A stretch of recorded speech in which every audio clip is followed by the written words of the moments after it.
welcome back to my channel. இந்த வீடியோல நம்ம இன்னைக்கு தேங்காய் பூரண கொழுக்கட்டை எப்படி செய்யலாம்ன்றத பத்தி தான் பார்க்க போறோம்.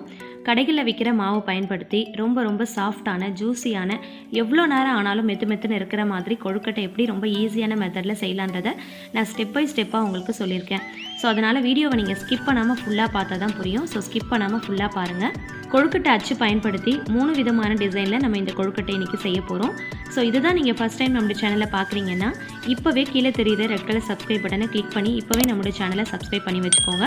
பக்கத்துல இருக்கிற பெல் ஐகானையும் நீங்க சேர்த்து கிளிக் பண்ணிக்கிட்டீங்கன்னா டே பை டே நான் அப்லோட் பண்ற டேஸ்டான டிஃபரண்டான ரெசிபீஸோட நோட்டிஃபிகேஷன் உங்களுக்கு உடனுக்குடனே கிடைக்கும்.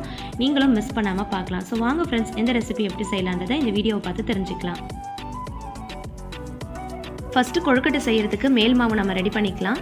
ஒரு பாத்திரத்துல நம்ம தண்ணியை ஃபர்ஸ்ட் சூடு பண்ணிக்கலாம். 1 கப் கொழுக்கட்டை மாவுக்கு 1.5 கப் தண்ணி எடுத்துர்க்கேன். இது கூடவே தேவையான அளவுக்கு கொஞ்சமா உப்பு, 1 ஸ்பூன் அளவுக்கு ஆயில் சேர்த்துக்கலாம். சேர்த்துட்டு நல்லா மிக்ஸ் பண்ணி விட்டுக்கோங்க. தண்ணி நல்லா கொதிக்கணும். கொதிக்கிற இந்த டைம்ல அந்த கொழுக்கட்டை மாவை கொஞ்சமா சேர்த்து நம்ம நல்லா மிக்ஸ் பண்ணி விட்டுக்கலாம். நம்ம தண்ணியை கொதிக்க வச்சுட்டு அதுக்கு அப்புறமா மாவுல சேர்த்து பிசைறதை விட இந்த மாதிரி அடுப்புல வச்சு நல்லா கொதிக்கிறப்பவே நீங்க மாவை சேர்த்து கலந்துக்கிட்டீங்க அப்படினா கொழுக்கட்டை நல்லா சாஃப்ட்டா இருக்கும். கொஞ்சம் கூட விரிசல் இல்லாம இருக்கும். எவ்வளவு நேரம் ஆனாலும் மெத்துன்னு இருக்கும். தண்ணி கொதிக்கிறப்போ அதில் 1 ஸ்பூன் அளவுக்கு ஆயில் சேர்த்துட்டு அதுக்கப்புறமா அந்த மாதிரி நீங்கள் கொழுக்கட்டை மாவு சேர்த்து நீங்கள் மிக்ஸ் பண்ணிக்கிட்டிங்கன்னா நல்லா சாஃப்டாக இருக்கும். ஸோ அதனால் அதை மறக்காமல் சேர்த்துக்கோங்க. தண்ணி நல்லா வத்துற அளவுக்கு சிம் டு மீடியம் ஃப்ளேமில் வச்சு நல்லா இந்த மாதிரி கலந்து விட்டுக்கலாம். நான் கடையில் விற்கிற மாவை பயன்படுத்தி இந்த கொழுக்கட்டை செய்கிறதுனால நான் வறுக்காமல் அப்படியே யூஸ் பண்ணியிருக்கேன். இதே நீங்கள் வீட்டில் அரைச்ச பச்சரிசி மாவு யூஸ் பண்ணி கொழுக்கட்டை பண்ணுறீங்கன்னா ஒரு பாத்திரத்தில் போட்டு நீங்கள் மாவை ஒரு 2லேருந்து 3 நிமிஷத்துக்கு வறுத்துட்டு அதுக்கப்புறமா கொழுக்கட்டை மாவை நீங்கள் ரெடி பண்ணிக்கோங்க. நம்ம தண்ணியை தொட்டுட்டு இந்த மாவை தொடுறப்போ கையில் ஒட்டாமல் இருக்கணும். அந்த அளவுக்கு நம்ம இதை நல்லா இந்த மாதிரி மிக்ஸ் பண்ணி விட்டுக்கணும். இதை நீங்கள் ஹை ஃப்ளேமில் வச்சு பண்ணாதீங்க. சிம் டு மீடியம் ஃப்ளேமில் வச்சு பண்ணிக்கோங்க. இப்போ நான் தண்ணியை தொட்டுட்டு உங்களுக்கு மாவை தொட்டு காட்டுறேன். நீங்கள் பாருங்கள். இது பாருங்கள், கொஞ்சம் அளவுக்கு நம்ம கையில் ஒட்டவே கூடாது. அந்த அளவுக்கு நம்ம ஃபுல்லாக நல்லா மிக்ஸ் பண்ணி விட்டுக்கணும். நல்லா இந்த மாதிரி கையில் எடுத்து பார்த்தீங்கன்னா கையில் ஒட்டாமல் நல்லா சாஃப்டாக இருக்கணும். இப்போ இது அப்படியே ஒரு மூடி போட்டு அப்படியே கொஞ்சம் நேரத்துக்கு அப்படியே வச்சிடலாம். இதுக்குள்ளே நம்ம தேங்காய் பூரணத்தை ரெடி பண்ணிக்கலாம். அதுக்குள்ளே இந்த மாவு நல்லா பூத்து வந்துடும். நான் இந்த தேங்காய் பூரணம் ரெடி பண்ணுறதுக்கு 1 கப் அளவுக்கு பொடிச்ச வெல்லமாக எடுத்திருக்கேன். இதில் ஒரு 2 ஸ்பூன் அளவுக்கு தண்ணி சேர்த்துக்கலாம். சேர்த்துட்டு நம்ம கொதிக்க வச்சு ஃபில்டர் பண்ணி எடுத்துக்கிட்டோன்னா வெல்லத்தில் மண் தூசி துகள்லாம் இருக்கும். ஸோ அது எல்லாத்தையும் நம்ம ஃபில்டர் பண்ணி எடுத்துக்கலாம். நம்ம அப்படியே சேர்த்தோம் அப்படின்னா அந்த மண் தூசி துகள்லாம் அப்படியே இருக்கும். ஸோ சாப்பிட்றதுக்கு நல்லா இருக்காது. அதனால் நம்ம இந்த மாதிரி செஞ்சு ஃபில்டர் பண்ணி எடுத்துக்கலாம். கொஞ்சமாக தண்ணி சேர்த்துக்கோங்க. நல்லா கொதிச்சதுக்கு அப்புறமா நம்ம இதை ஃபில்டர் பண்ணி எடுத்துக்கலாம். அந்த வெல்லம் எல்லாமே கரைஞ்சதுமே நம்ம ஸ்டவ் ஆஃப் பண்ணிடலாம். இதுக்கு பாகு பதம்லாம் எதுவும் தேவை கிடையாது. ஸோ நம்ம வெல்லத்தை ஃபில்டர் பண்ணியாச்சு. தேவையில்லாதது எல்லாமே தனியாக வந்துருச்சு. இந்த மாதிரி நம்ம ஃபில்டர் பண்ணி எடுத்துக்கலாம். இந்த மெத்தட் ஃபாலோ பண்ணிக்கோங்க. இப்போ ஒரு பேன் ஹீட் பண்ணிக்கலாம். இதில் தேங்காய் பூரணத்தை நம்ம ரெடி பண்ண போகிறோம். அதுக்கு 1.5 ஸ்பூன் அளவுக்கு நெய் சேர்த்துருக்கேன். நெய் சேர்த்து நம்ம பண்ணுறப்போ டேஸ்ட் கொஞ்சம் அதிகமாக இருக்கும். இது கூடவே 1 கப் அளவுக்கு துருவின தேங்காவை நம்ம சேர்த்துக்கலாம். சேர்த்துட்டு நல்லா மிக்ஸ் பண்ணி விட்டுக்கோங்க. தேங்காய் துருவல் இருந்துச்சுன்னா அதில் வச்சு நீங்கள் துருவி எடுத்துக்கலாம். அப்படி இல்லைனா மிக்ஸி ஜாரில் போட்டு 1 பல்ஸ் வச்சு எடுத்துக்கோங்க. நான் மிக்ஸி ஜாரில் 1 பல்ஸ் வச்சு எடுத்திருக்கேன். இப்போ இது கூடவே ஃபில்டர் பண்ணி வச்சுருக்கிற வெல்லத்தையும் சேர்த்துக்கலாம். ஃப்ளேவருக்காக 1 ஏலக்காய் சேர்த்துருக்கேன். சேர்த்துட்டு நல்லா மிக்ஸ் பண்ணி விட்டுக்கலாம். இதை நீங்கள் செய்கிறப்போ ஃபுல் சிம்மில் வச்சு தான் பண்ணணும். இதை நல்லா ஃபுல்லாக மிக்ஸ் பண்ணி விட்டுக்கோங்க. இது பூரண பாத்திரத்துக்கு வர்ற அளவுக்கு நல்லா ஃபுல்லாக மிக்ஸ் பண்ணி எடுத்துக்கலாம். இந்த அளவுக்கு ட்ரை ஆனதுக்கப்புறமா ஸ்டவ் ஆஃப் பண்ணிக்கலாம். நம்ம மாவை மூடி போட்டு அப்படியே மூடி வச்சுருந்தோம் இல்லையா, அது நல்லா பூத்து வந்திருக்கும். இப்போ கையால் நல்லா அழுத்தி இந்த மாதிரி பிசைஞ்சு விட்டுக்கோங்க. அப்போ தான் கொழுக்கட்டை நல்லா சாஃப்டாக வரும். இப்போ இது கூடவே 1 ஸ்பூன் அளவுக்கு ஆயில் சேர்த்து நல்லா அழுத்தி பிசைஞ்சு விட்டுக்கலாம். இப்போ நான் உங்களுக்கு கையில் எடுத்து காட்டுறேன். பாருங்கள், இந்த அளவுக்கு நல்லா சாஃப்டாக அழுத்தி பிசைஞ்சுக்கோங்க. நீங்கள் கொதிக்கிற தண்ணியை மாவில் சேர்த்து பிசைகிறத விட தண்ணி நல்லா கொதிக்கிறப்போ ஸ்டவ்வில் வச்சு அப்படியே மாவை போட்டு கிளறினீங்கன்னா இந்த அளவுக்கு நல்லா சாஃப்டாக வரும். ஸோ இந்த மெத்தடை ஃபாலோ பண்ணிக்கோங்க. நம்ம இன்றைக்கி 3 விதமான டிசைன் யூஸ் பண்ணி கொழுக்கட்டை செய்ய போகிறோம். ஸோ இந்த அச்சு எல்லாத்தையுமே இந்த மாதிரி லைட்டாக நெய் அப்ளை பண்ணிக்கலாம். அப்போ தான் நம்ம மாவை வச்சு டிசைன் பண்ணி எடுக்கிறப்போ ஈஸியாக எடுக்கிறதுக்கு வரும். ஸோ அதனால் நெய் இல்லைனா ஆயில் அப்ளை பண்ணிக்கலாம். நெய் அப்ளை பண்ணணுன்னா கொஞ்சம் டேஸ்ட் அதிகமாக இருக்கும். அதனால் நான் நெய் அப்ளை பண்ணியிருக்கேன். ஸோ இப்போ ஒரு இந்த மாதிரி பாலிதீன் கவரோ இல்லை ஏதாவது ஒரு ஷீட்டோ எடுத்துக்கோங்க. அதில் நம்ம நெய் இல்லைனா ஆயில் அப்ளை பண்ணிக்கலாம். அப்ளை பண்ணிவிட்டு ஒரு சின்ன உருண்டை நல்லா மீடியம் சைஸில் பிடிச்சி எடுத்துக்கோங்க.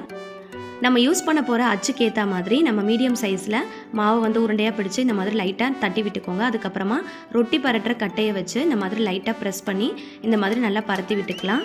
மாவு வந்து கையிலேயே தட்டி கூட சில பேர் செய்வாங்க, அந்த மாதிரி கூட செய்யலாம். பட் வந்து பர்ஃபெக்டாக வரணும் அப்படின்னா இந்த மாதிரி ரொட்டி பரட்டுற கட்டையை வச்சு நீங்கள் பரத்தி எடுக்கிறப்போ ஈக்குவலான சைஸில் இருக்கும். ஸோ அதெல்லாம் பார்க்கவும் நல்லா அழகாக இருக்கும். இப்போது நம்ம பரத்தின அந்த மாவை வந்து இந்த அச்சு மேலே வச்சுக்கலாம். வச்சுட்டு சென்டரில் வந்து நம்ம பூரணத்தை வச்சுக்கலாம். ரொம்ப அதிகமாக வச்சிடாதீங்க, தேவையான அளவுக்கு வச்சுட்டு இந்த மாதிரி டக்குன்னு வந்து அப்படியே லைட்டாக ப்ரெஸ் பண்ணி விட்டுட்டிங்க அப்படின்னா அந்த சைஸுக்கு ஏற்ற மாதிரி, அந்த ஷேப்புக்கு ஏற்ற மாதிரி கரெக்டாக வந்துடும். நல்லா நீங்கள் அழுத்தி ப்ரெஸ் பண்ணிக்கணும். நீங்கள் நல்லா அழுத்தி ப்ரெஸ் பண்ணுறப்போ அந்த டிசைன்ஸுக்கு ஏற்ற மாதிரி அது கட் ஆகிட்டு மிச்சம் இருக்கிற மாவு எல்லாமே வந்துடும். இந்த மாதிரி எடுத்து விட்டுக்கோங்க, நல்லா ப்ரெஸ் பண்ணிக்கோங்க. அப்போ தான் அந்த டிசைன்ஸ் எல்லாமே கரெக்டாக வரும். இப்போ ஓப்பன் பண்ணி பார்க்கலாம். நம்ம நெய் அப்ளை பண்ணிவிட்டு இந்த அச்சில் மாவை வச்சு பண்ணதுனால ஈஸியாக எடுக்கிறதுக்கு வரும். ஸோ அதனால் ஆயில் இல்லைனா இந்த மாதிரி கீ அப்ளை பண்ணிங்கன்னா ரொம்ப ஈஸியாக வெளியில் எடுத்துடலாம். இப்போ தேவையில்லாத மேலே இருக்கிற அந்த மாவையும் எடுத்துட்டிங்க அப்படின்னா அழகான டிசைன் நமக்கு கிடச்சிருச்சு. இப்போது மோதக அச்சு யூஸ் பண்ணி எப்படி பண்ணலான்றது பார்க்கலாம். ஆல்ரெடி வந்து நம்ம உள்ளே கீ அப்ளை பண்ணியிருக்கோம். இதில் வந்து ஒரு சின்ன சைஸ்க்கு உருண்டை எடுத்து உள்ளே வச்சு நம்ம லைட்டாக ப்ரெஸ் பண்ணி விட்டுக்கலாம்.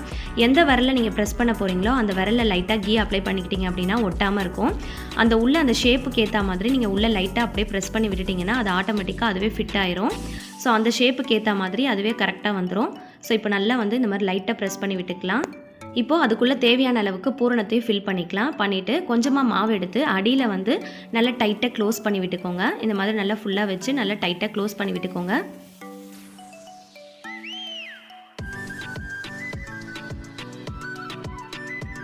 இப்போ இதை ஓப்பன் பண்ணி பார்க்கலாம். அந்த ஷேப்புக்கு ஏற்ற மாதிரி ரொம்பவே அழகாக வந்திருக்கும் பாருங்கள்.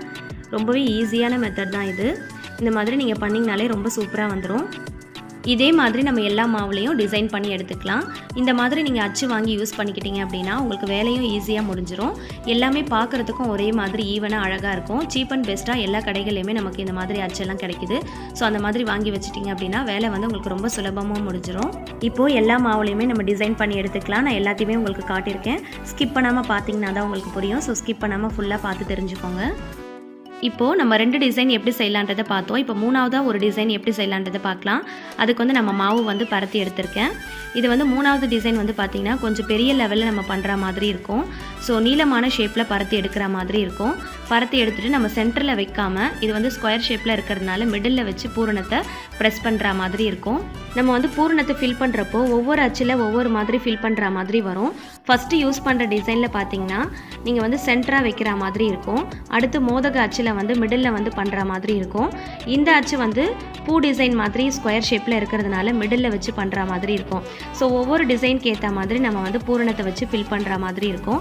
ஸோ அதனால் எந்த டிசைன் யார் யார் வச்சுருக்கீங்களோ அதுக்கேற்ற மாதிரி நீங்கள் கவனமாக பார்த்து தெரிஞ்சுக்கோங்க. நம்ம வந்து பூரணத்தை மாற்றி வச்சிட்டோம் அப்படின்னா அது வந்து வெளியில் வந்துடும். அது மட்டும் இல்லை மாவும் வந்து வெடிப்பு விட்டுரும். ஸோ வந்து நம்ம செஞ்சது வேஸ்ட்டாக போயிடும். ஸோ அதனால் அச்சுக்கு ஏற்ற மாதிரி நம்ம வந்து டிஃப்ரெண்ட்டான இடத்துல நம்ம வந்து பூரணத்தை வச்சு ஃபில் பண்ணுற மாதிரி இருக்கும். ஸோ அதனால தான் நான் 3 விதமான அச்சு பயன்படுத்தி இன்றைக்கி உங்களுக்கு நான் செஞ்சு காட்டியிருக்கேன். ஸோ எந்த அச்சில் எந்த மாதிரி பூரணத்தை வச்சு ஃபில் பண்ணணுன்றதை கவனமாக பார்த்து தெரிஞ்சுக்கோங்க. இப்போ கொழுக்கட்டை எல்லாத்தையுமே ரெடி பண்ணியாச்சு. நான் எடுத்த 1 கப் மாவில் 11 கொழுக்கட்டை வந்திருக்கு. இப்போ இதை வந்து வேக வச்சு எடுத்துக்கலாம். இதை வேக வச்சு எடுக்கிறதுக்கு நான் வந்து ஒரு ஸ்டீமர் பிளேட் எடுத்திருக்கேன்.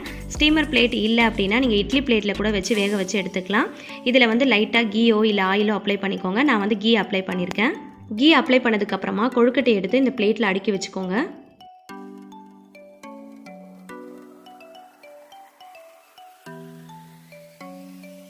நான் வந்து ஒரு பவுலில் நல்ல சூடான பாலில் சாஃப்ரான் சேர்த்து வச்சுருக்கேன். ஒரு 1/2 அன் ஹவர் முன்னாடி நான் சேர்த்து வச்சுட்டேன். அப்போ தான் அதோடைய கலர் எல்லாமே உள்ளே இறங்கியிருக்கும். இதை வந்து நான் வந்து டெக்கரேஷனுக்காக யூஸ் பண்ணியிருக்கேன். இந்த மாதிரி டெக்கரேட் பண்ணுறப்போ பார்க்குறதுக்கும் நல்லாயிருக்கும். இந்த சாஃப்ரானுடைய டேஸ்ட் இந்த கொழுக்கட்டையோடு சேர்றப்போ ரொம்பவே சூப்பராக இருக்கும். இந்த மாதிரி நீங்கள் ட்ரை பண்ணி பாருங்கள். சாஃப்ரான் இருந்துச்சுன்னா ட்ரை பண்ணுங்கள், அப்படி இல்லைன்னா ஸ்கிப் பண்ணிக்கோங்க. சாஃப்ரான் வச்சு டெக்கரேட் பண்ணதுக்கப்புறமா அதில் வந்து சேர்த்துருக்கிற அந்த பாலை வந்து ஒரு 2 சொட்டு அளவுக்கு இந்த கொழுக்கட்டை மேலே வச்சிட்டிங்க அப்படின்னா இந்த பால், இந்த சாஃப்ரான், இந்த எல்லாமே சேர்றப்போ இந்த கொழுக்கட்டையோட டேஸ்ட் ரொம்பவே சூப்பராக இருக்கும். இப்போது இட்லி பாத்திரத்தில் 1 கப் அளவுக்கு தண்ணி வச்சுக்கலாம். தண்ணி நல்லா கொதிக்கிறப்போ நம்ம எடுத்து வச்சுருக்கிற அந்த பிளேட்டை வந்து உள்ளே வச்சிடலாம். வச்சுட்டு மூடி போட்டு ஒரு 15 நிமிஷத்துக்கு நீங்கள் வேக வச்சு எடுத்தாலே போதும். அதுக்கு மேலே நீங்கள் வேக வச்சிங்க அப்படின்னா கொழுக்கட்டை வந்து ரொம்ப ஹார்ட் ஆயிரும். அதனால் கரெக்டாக நீங்கள் 15 மினிட்ஸ்க்கு வேக வச்சாலே போதும். 15 மினிட்ஸ் ஆகிடுச்சு. ஓப்பன் பண்ணி பார்க்கலாம். அவ்வளோதான், நம்மளுடைய கொழுக்கட்டை ரொம்பவே சூப்பராக ரெடி ஆயிடுச்சு. இதை வந்து நம்ம ஒரு பிளேட்டுக்கு ட்ரான்ஸ்ஃபர் பண்ணிடலாம். அவ்வளோதான், நம்ம செஞ்ச தேங்காய் பூரண கொழுக்கட்டை 3 விதமான டிசைனில் ரொம்பவே சூப்பராக ரெடி ஆயிடுச்சு. பார்க்கவே ரொம்ப அழகாக இருக்குது. ரொம்ப சாஃப்டாக வந்திருக்கு. நான் சொன்ன இந்த மெத்தடை ஃபாலோ பண்ணி நீங்கள் செஞ்சிங்கன்னா உங்களுக்கும் இதே மாதிரி சூப்பராக செய்யறதுக்கு வரும். நான் இப்போ இதை உங்களுக்கு கட் பண்ணி காட்டுறேன். பாருங்கள் எந்த அளவுக்கு ரொம்ப சாஃப்டாக வந்திருக்குன்னு. ரொம்ப சாஃப்டாக இருக்குது. இதே மாதிரி இது எவ்வளோ நேரம் ஆனாலும் ஹார்ட் ஆகாமல் இதே மாதிரி சாஃப்டாக தான் இருக்கும். நீங்களும் ட்ரை பண்ணி பாருங்கள். நான் சொன்ன மெத்தடை நீங்கள் ஃபாலோ பண்ணி செஞ்சு பாருங்கள். ரொம்ப ஈஸியாக செஞ்சிடலாம். இந்த வீடியோ கண்டிப்பாக எல்லாருக்குமே ரொம்ப பிடிச்சிருக்கும், யூஸ்ஃபுல்லாக இருக்கும்னு நினைக்கிறேன். பிடிச்சிருந்துச்சுன்னா லைக் பண்ணி ஷேர் பண்ணிக்கோங்க. நம்முடைய சேனலை மறக்காமல் சப்ஸ்கிரைப் பண்ணிக்கோங்க. இந்த மாதிரி இன்னும் நிறைய ரெசிபிஸ் உங்களுக்காக காத்துட்ருக்கு. ஆல்ரெடி நம்மளுடைய சேனலில் நிறைய ரெசிபிஸ் அப்லோட் பண்ணியிருக்கேன். டைம் கிடைக்கும் போது செக் பண்ணி பாருங்கள். இந்த மாதிரி ஒரு சூப்பரான ரெசிபியோட அடுத்த வீடியோ நம்ம சந்திக்கலாம்.